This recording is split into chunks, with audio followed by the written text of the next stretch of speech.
بسم اللہ الرحمن الرحیم۔ السلام علیکم دوستو۔ رات کو برتن صاف نہ کر کے سونے سے گھر میں کیا حادثہ ہوتا ہے، یہ حضرت علی رضی اللہ تعالیٰ عنہ کا فرمان ہے۔ اس نے پہلے رسول اللہ صلی اللہ علیہ وسلم کا فرمان سنیں۔ رسول اللہ صلی اللہ علیہ وسلم نے فرمایا، سورج غروب ہوتے وقت اپنے بچوں اور جانوروں کو باہر نہ چھوڑیں، اس لیے کہ سورج غروب ہونے کے وقت سے لے کر عشاء کے وقت تک کا اندھیرا چھانے تک شیطان گھومتے پھرتے ہیں۔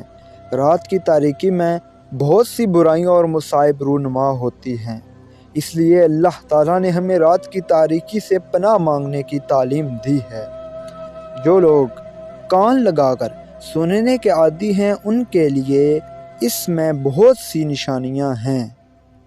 جلد سے جلد سونا اور بغیر ضرورت کے جاگنے سے پرہیز کرنا۔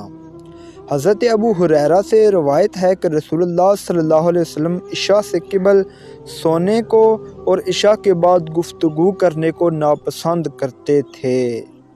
سونے سے پہلے ہاتھ اور منہ میں گوشت یا چربی وغیرہ کا اثر یا مہک ہو تو اس کو دھو لینا چاہیے۔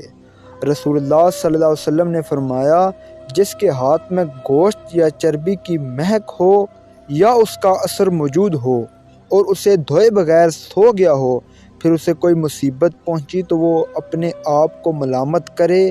باوضو سونے سے انسان ڈراؤنے خواب اور شیطان کے کھلواڑ سے محفوظ رہے گا، اور اگر اس رات اس کی موت ہو جائے تو طہارت کی حالت میں موت ہوگی۔ اگر کوئی اچھا خواب دیکھے تو وہ سچا ہو سکتا ہے۔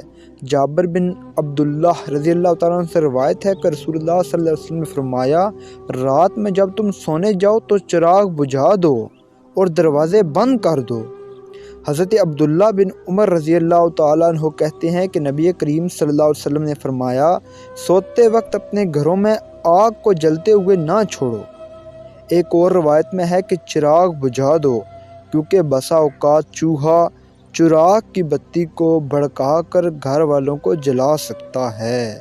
اور حضرت علی رضی اللہ تعالیٰ عنہ مولا مشکل کشا سے بھی یہی روایت ہے۔